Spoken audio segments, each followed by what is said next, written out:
Hello, Phil. I just read your discussion. Yeah, actually, I've heard of this before, now neurodiversity before.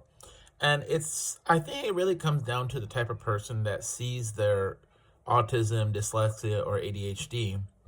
Some people see it as a negative because they're told it's a negative and they see it as something that's wrong with you. But I, on the other hand, never thought it was something wrong with me. I just figured that, okay, I think differently than everyone else. I learn differently than everyone else. I think outside the box typically. And so I never really saw my ADHD as a negative. I actually saw it as a positive. And I think that's what's the difference between me and most people is that people tend to say, "Oh, sorry, I can't do it because I have ADHD," or they use it. Basically, they're looking at it as a crutch, and I did not want to think of it that kind of way. So I always kind of tried to think of it as in another way. Okay, ADHD, so I have tons of energy. I have trouble sitting still, but I have more energy than everybody else. And so that's how I kind of been always thought of ADHD. I never really thought of it as negative. I always thought, okay, there are some downsides, but more positive sides than down.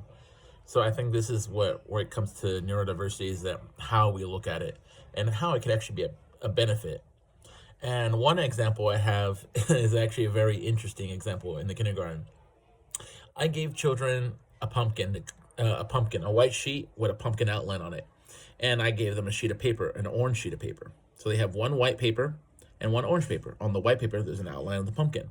And I told the children, okay, we're going to work on fine motor skills today. I want you to tear the pieces of paper and fill in the pumpkin.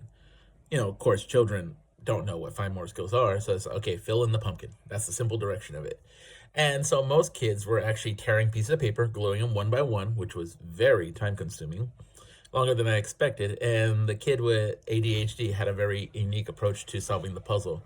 What he did was slap glue on one side of the orange paper and push it down to the white paper. Then he proceeded to cut around the white outline of the paper that was glued to the orange part of the paper, and then he was able to get the perfect pumpkin in one piece.